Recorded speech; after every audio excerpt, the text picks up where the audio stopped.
You missed a spot. That's what my son said to me. Not hello, not excuse me, not even a glance at my face. Just two words thrown over his shoulder like I was a stranger he'd nearly tripped over. I stood there holding a tray of champagne flutes and watched Jackson Clark, my son, 29 years old, wearing a suit I helped him pick out 2 Christmases ago, turn back to his conversation without missing a beat. My name is Harriet Cunningham. I'm 58 years old. I raised that boy alone after his father left when Jackson was 4. I worked doubles, I skipped vacations, I said no to things I wanted so he could say yes to things he needed, and I have owned the Blackwell Grand, this building, this ballroom, this floor he's standing on for 14 years. Tonight, he has no idea I'm here. All he sees is a server who missed a spot. He didn't look at my face, his own mother, and he didn't look at my face. Let me back up. I didn't come here to start something. I came because Isabella Perry called me 11 days ago, and she was whispering when she did it. Isabella has been with Jackson for 3 years. I've always liked her. She's grounded in a way Jackson sometimes isn't, honest in a way that occasionally makes him uncomfortable. She called me from what sounded like a parking garage, voice low, words careful. Harriet, I need you to come to the gala. Don't tell Jackson. Just come and watch him. You need to see it yourself. She wouldn't explain more. She gave me the service entrance time and told me to ask for Peter. Peter Thompson has managed the Blackwell Grand for 9 years. When I called him the next morning, there was a pause before he answered that I felt in my chest before I even heard what he said. Mrs. Cunningham, I've been trying to find the right way to bring this to you. What he brought me was this. 6 weeks ago, Jackson had called the venue directly. He told Peter I had personally approved a private booking. He provided an event account number tied to a subsidiary account of mine that I hadn't actively used in over a year. Peter had no reason to doubt him. The account was legitimate. The name was my son's. Peter has known Jackson since he used to stop by this building after school and raid the kitchen with the catering staff. The deposits cleared. The booking was confirmed. 140 invitations went out under the name Clark Ventures Capital Group, an entity I have never heard of, never registered, and cannot find a single filing for anywhere. My son booked my building without telling me, billed it to my accounts without asking, and is currently hosting a room full of investors under a company name he appears to have invented. So I called Peter back. I told him what I needed. He arranged everything quietly. Abby Cox, 7 years on my floor staff, steady as they come, lent me a uniform jacket without asking a single question I didn't want to answer, and I walked into my own ballroom carrying a tray. I needed to see it with my own eyes, not a report, not a phone call, my own eyes. I've been in this room 45 minutes now. I've watched Jackson work the crowd the way he's always been able to. That easy confidence, that laugh that makes people feel like they're in on something. He was always like that, even as a little boy. People just liked him, teachers, neighbors, coaches. I used to be so proud of it. I watch him now with Archie Harrison near the far wall, the two of them deep in what looks like a serious conversation. Camden Holcomb and Taylor Spencer are waiting nearby, ready to get his attention the moment Archie steps away. These are real people in the capital world, people with real money. And my son is standing in my building telling them God knows what under a company name he made up. Across the room, Isabella catches my eye. She's in a dark green dress holding a glass she hasn't touched all night. She gives me one small nod. Keep watching. So I do. Then Jackson scans the room the way people do when they want to know who's looking at them, and his eyes pass right over me. 2 seconds, maybe less. Nothing. No pause. No recognition. I am invisible to my own son. I shift the tray in my hands. In my jacket pocket is a folded copy of the Blackwell Grand property deed. 14 years of ownership, my name at the top. I'm not ready to use it yet. I want to hear exactly what Jackson Clark tells these people he is before I show him exactly who I am. Clark Ventures has been operating independently for 4 years. I heard it clearly from 6 feet away. Jackson said it the way he says everything, smooth, unhurried, like the words had been true his whole life. Archie Harrison nodded slowly. He had the look of a man who was almost convinced. Almost. And the portfolio, that's entirely self-built? Archie asked. Every bit of it, Jackson said. No family money, no outside backing, just work. I turned away before I did something I wasn't ready to do yet. No family money. I thought about the $40,000 I wired him 3 years ago when he said he was launching a consulting practice. I thought about the apartment I co-signed for when he was 24 because his credit history was too thin to qualify a loan.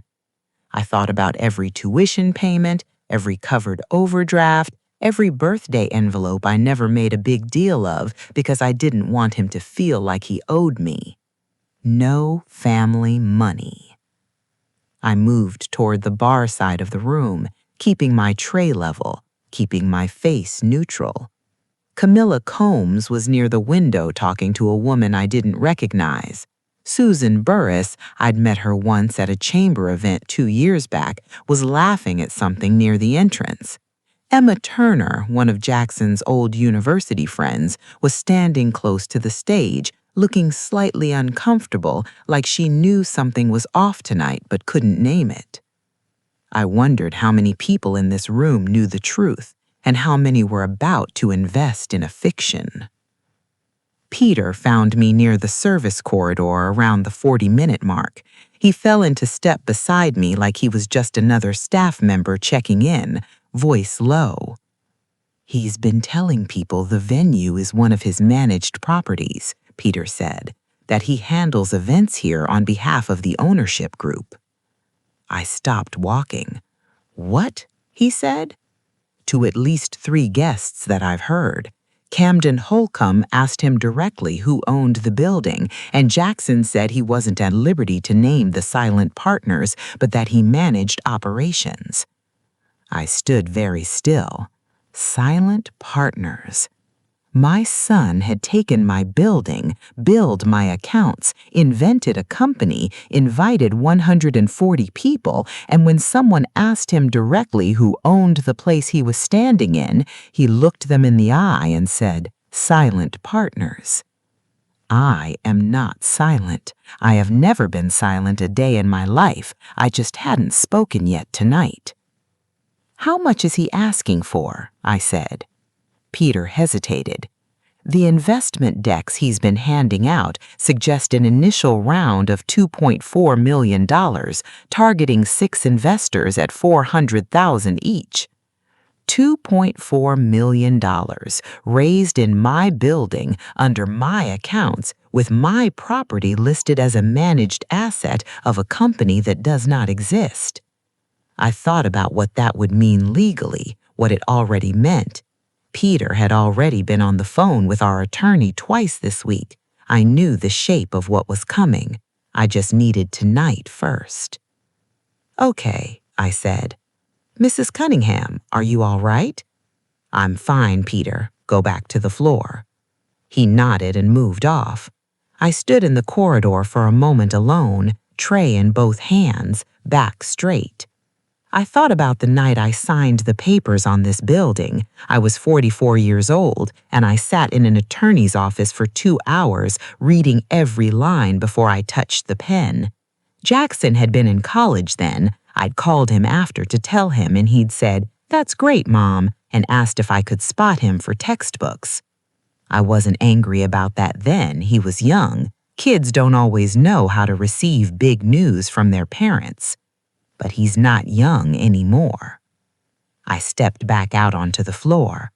Across the room, Jackson had moved on from Archie Harrison and was now deep in conversation with Taylor Spencer, gesturing toward the east wall like he was describing square footage. Taylor was nodding, pen already out, one of the investment decks open in his hand. Tegan Chambers caught my eye from the waitstaff line near the kitchen door. She was one of Peter's most reliable. She'd been watching me all night, the way good staff watch a situation they've been briefed on. Ready, patient. I gave her a small nod. Not yet. I looked back at Jackson, at the way he stood in the center of my ballroom like he'd built it himself, like he'd earned it, like the 14 years I'd spent maintaining it, growing it, protecting it through floods and shutdowns and every hard season this city threw at me, like none of that had anything to do with the ground beneath his feet. He laughed again, that big performance laugh. And then Camden Holcomb said something I wasn't close enough to hear, and Jackson reached into his jacket and pulled out a folded document. He handed it to Camden with both hands, the way you hand someone something important. I crossed the room slowly, tray steady, until I was close enough to read the header on that document. Blackwell Grand, Asset Overview and Revenue History. My asset, my revenue, my history. In my son's hands, being handed to a stranger as proof of his portfolio. I took one breath, then another. I reached into my jacket pocket and felt the edge of the deed folded there. Soon, not yet, but soon. Because before I end this, I want Jackson Clark to say one more thing. I want him to say it loudly in front of everyone in this room. I want him to tell me, to my face, without knowing who I am, exactly how proud he is of everything he built himself. Excuse me. Jackson's voice, directed at me. I turned slowly, tray in hand. He was standing 2 feet away, glass empty, looking at me the way people look at staff when they've decided the staff has been unhelpful. Not angry exactly, just that particular kind of impatient that people wear when they believe their time is worth more than yours. Can you get me another one of these? No, please. No, thank you. Just the empty glass extended toward me like I was a vending machine he was inserting a request into. Of course, I said. My voice. My own voice, and he didn't hear a single thing familiar in it. I took the glass. I walked to the bar. I stood there for a moment with my back to the room, and I let myself feel it, really feel it, because I had promised myself I wouldn't do this cold. I wanted to feel every bit of what tonight was, so that when it was over, I would know I hadn't reacted. I had decided. Abby Cox was behind the bar. She set a fresh glass in front of me without a word and put her hand briefly on mine, just for a second. Then she went back to work. I carried the glass back across the room. Jackson took it without looking up. He was mid-sentence with Camden Holcomb, the investment deck open between them, Camden's pen moving across a page I recognized as the Blackwell Grand's annual revenue summary, a document that lived in Peter's office, a document with my signature at the bottom of the last page. I wondered if Jackson had removed that page or if he'd simply hoped no one would look that far. I drifted close enough to listen. The beauty of this model, Jackson was saying, is that the asset is already cash flowing. We're not asking investors to wait for build-out. The infrastructure is there. The reputation is there.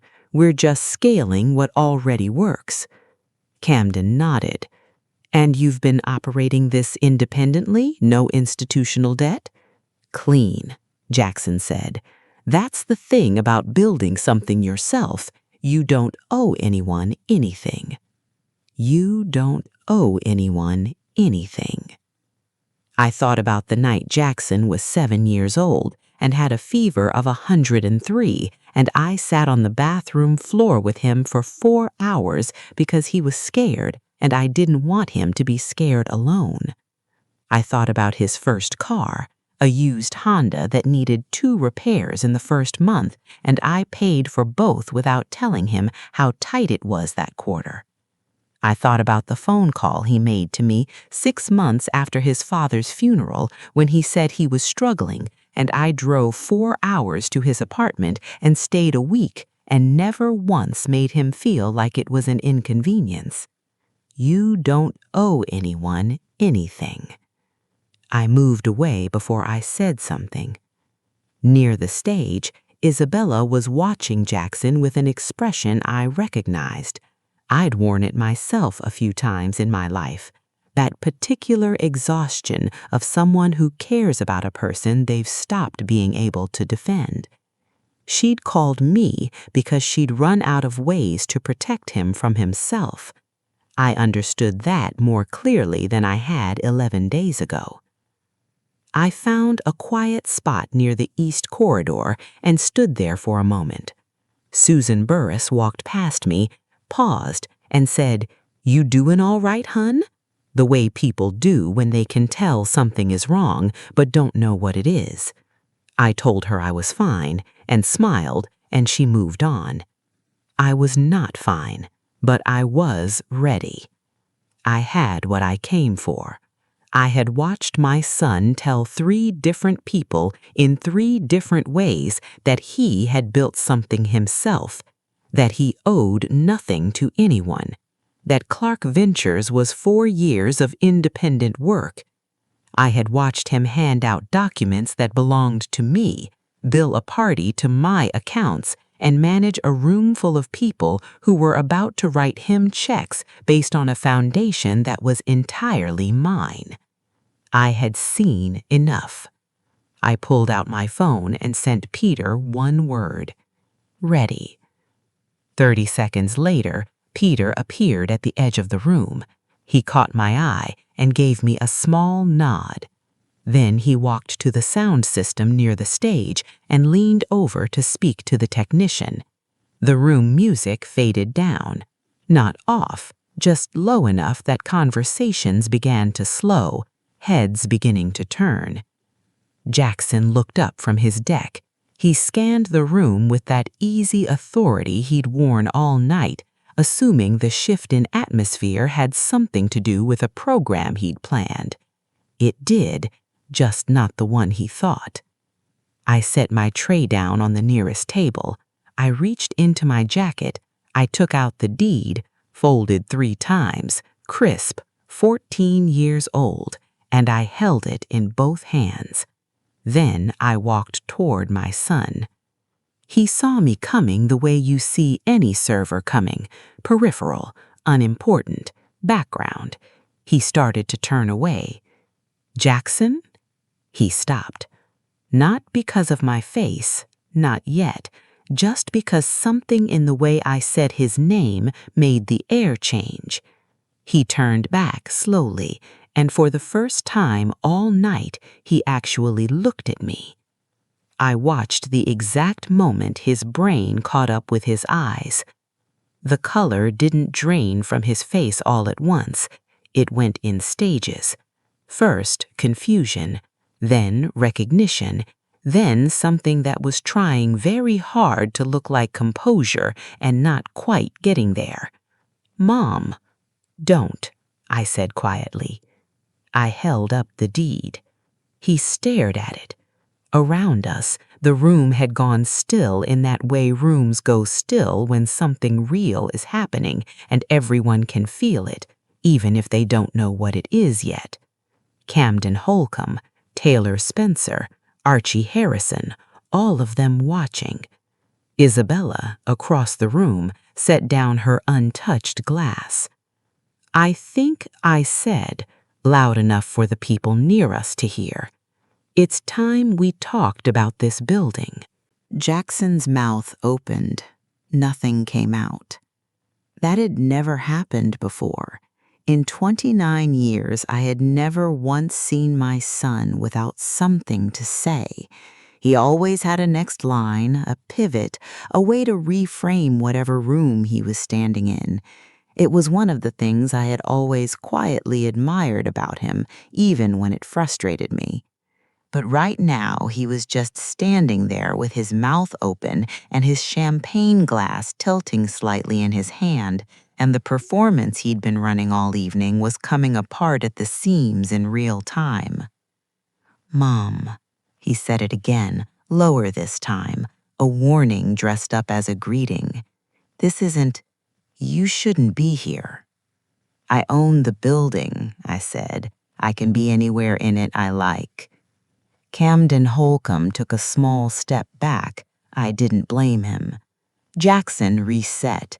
I could see it happen, the shoulders squaring, the jaw setting, the smile starting to come back again.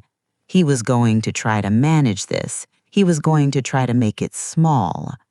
"Okay," he said with a short laugh that was meant to sound relaxed. "Okay, yes, this is my mother, Harriet Cunningham." He said my name the way you introduce an unexpected guest, like I was a mild surprise, like he was graciously absorbing an awkward moment on everyone's behalf. She has an interest in the property, which is part of the ownership structure I mentioned earlier. Jackson. He stopped. "Don't do that," I said. He looked at me, really looked at me for the second time tonight, and what I saw behind his eyes wasn't guilt yet, it was calculation. He was still looking for the angle, still trying to find the version of this where he walked ahead. That hurt more than the missed spot comment, more than the empty glass, more than any of it. I unfolded the deed and held it out so that Camden and Taylor and Archie, who had now drifted closer, could see the header clearly. Blackwell Grand Event Venue and Property, Certificate of Ownership. Owner of record, Harriet Ann Cunningham. Date of transfer, March 14th, 2011. "I have owned this building for 14 years, I said. "My name is on the deed, the insurance, the utilities, the licensing, and every operating account attached to this property, including the account this event was charged to without my knowledge or consent." The room was very quiet. Archie Harrison looked at the deed, then he looked at Jackson, then he closed his copy of the investment deck. That small sound, a deck closing, was the loudest thing I'd heard all night. "The entity listed on your invitations, Clark Ventures Capital Group, does not exist as a registered business in this state or any other that my attorney has been able to locate in the past week. The revenue documents being circulated tonight belong to this venue. They reflect my business performance, not my son's." Taylor Spencer set his pen down on the table next to him, slowly, deliberately. Jackson's composure cracked, not all the way, he was too practiced for that, but enough. "You don't have to do this here," he said, and now his voice had dropped and there was something raw underneath it. "Mom, come on, we can talk about this." "We are talking about it. Not in front of—" "You chose the audience, not me. You invited 140 people into my building to watch you perform. I'm just finally part of the show." Someone near the back of the room made a sound. I didn't look to see who. Jackson took a step toward me, and for a moment I genuinely thought he was going to drop it, that he was going to stop performing and just be my son, that something in his chest was going to remember who I was and what I had given and what this moment actually meant. He leaned in close, voice low, and he said, "You're embarrassing yourself." I looked at him for a long moment. 29 years, 4 years old on a bathroom floor with a fever, a used Honda, a 4-hour drive, every doubled shift, every skipped vacation, every envelope I never made a big deal of. You're embarrassing yourself. No, I said, I'm not. I turned to Peter, who was standing at the edge of the room with his hands clasped in front of him, steady and patient as he always was. Peter, Mrs. Cunningham, can you pull up the account activity from the last 6 weeks on the main events account? I'd like Mr. Holcomb and Mr. Harrison to see the authorization trail. Already printed, Peter said, and produced a folder from under his arm I hadn't even seen him carrying. Jackson got still. Camden Holcomb accepted the folder. He opened it. He read for about 30 seconds, then passed it to Archie without a word. Emma Turner had appeared somewhere to my left. I could see Tegan Chambers near the kitchen door, not moving, watching. Camilla Combs had her hand over her mouth. Isabella was still across the room. She hadn't moved, but her eyes were wet, and she wasn't looking at Jackson. She was looking at me. And what I saw on her face wasn't pity, it was relief. The particular relief of someone who has been carrying a secret that was never theirs to carry, finally watching it lifted from their hands. I looked back at my son. Jackson was staring at the folder in Archie's hands. The calculation was gone from his face now. What was left was something younger, something I recognized from a long time ago.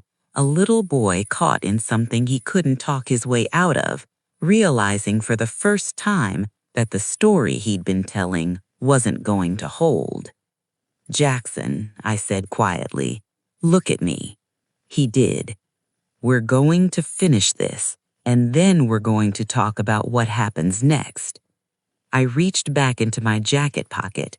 I had one more document, the one Peter and my attorney had prepared 4 days ago, once the full scope of what Jackson had done became clear.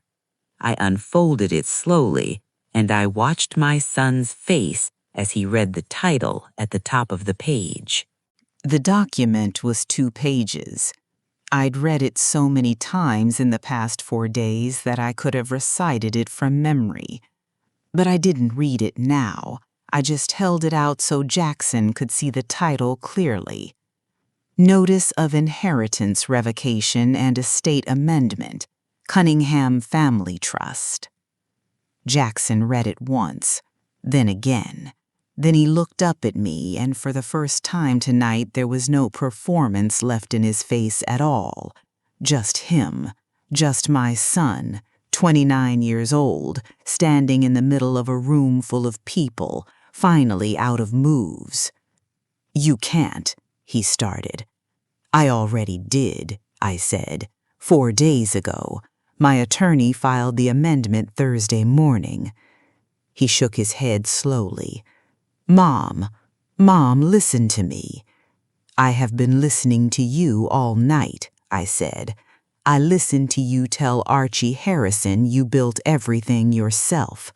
I listened to you tell Camden Holcomb you don't owe anyone anything. I listened to you hand out documents that belong to me as proof of your portfolio. I've been standing in this room for 2 hours listening to you very carefully, Jackson. So yes, I can. The room around us was absolutely still. Archie Harrison had closed the folder. Taylor Spencer hadn't picked his pen back up. Camden Holcomb was looking at the floor with the expression of a man who had nearly written a very expensive check and was privately grateful he hadn't finished signing it. Jackson's eyes went to the document again. I watched him reading the summary paragraph, the one that outlined the transfer of trust assets back into my sole control, the removal of his status as primary beneficiary, the legal flag on the unauthorized account usage that my attorney had already forwarded to the appropriate parties. This is because of tonight, he said. It wasn't a question, it was a test. He was looking for a way to frame it as an overreaction. Tonight is why I'm standing here, I said. What you did over the past 6 weeks is why I'm holding that document." He was quiet for a moment. Then something shifted in his face. The calculation came back just briefly, one last attempt. I was going to pay it back. The account, I had a plan. Once the round closed, "Stop." He stopped. "Don't tell me about your plan. Not here, not like this." I took a breath. This was the part I had rehearsed the least because I hadn't known how I would feel when I got here. I'd thought I might feel angry. I'd thought I might feel vindicated. I'd spent 4 days steeling myself to this moment like it was a confrontation, like it was a battle I had to win. But standing here now, looking at my son's face with all the performance finally stripped away, what I felt was something quieter than any of that. I felt tired, and I felt sad. And underneath both of those things, still, after everything, I felt love. The stubborn, inconvenient, unearned kind that doesn't ask for anything back and doesn't go away just because it should. That's the thing nobody tells you about moments like this. They don't feel like victory. They just feel like loss wearing different clothes. I built this building. I built everything I have. Not because it was easy and not because anyone handed it to me. I did it so that one day there would be something worth passing on, so that you would have a foundation I never had. I paused. And I would have given it to you, Jackson. All of it, freely. You never had to take it. He looked at me, and for just a moment, one moment, he looked exactly like the 4-year-old boy I raised, lost and small and not quite sure how things had gotten this far. Then he looked away. That was its own kind of answer. I folded the revocation notice and put it back in my pocket. "Peter," I said, "Mrs. Cunningham, please begin winding down the event. Offer the guests whatever they need, car services, refreshments, my apologies for the disruption." I looked around the room one last time. "Anyone who received an investment deck tonight, please see Peter before you leave. He'll take your contact information and my attorney will be in touch this week." Archie Harrison nodded once. Camden Holcomb handed his deck to a nearby staff member without being asked. Taylor Spencer picked up his jacket. One by one, quietly and without drama, the room began to move. Isabella crossed the floor towards me. She didn't say anything. She just stood beside me, and I put my hand briefly on her arm, and she nodded, and that was enough. Jackson hadn't moved. He was standing in the middle of the Blackwell Grand ballroom, my floors, my 14 years, with his hands at his sides and his investment deck scattered on tables around him, and no room left to perform in. I walked toward him one last time. I stopped close enough that what I said next was only for him. "I love you," I said. "I will always love you, but love is not the same thing as permission, and it is not the same thing as consequence. You need to understand the difference now while there's still time for it to matter." He didn't answer. I didn't wait for him to. I turned and walked toward the door, Abby Cox falling into step a few feet behind me, Peter moving to manage the room, Tegan and Emma quietly guiding guests towards the exits. I didn't look back. I had worn a borrowed uniform into my own building tonight to find out who my son was when he thought I wasn't watching, and I found out, and now I knew, and now the rest, whatever came after, that was up to him. The Blackwell Grand had been standing for a century before I bought it. It would be standing long after tonight. So would I.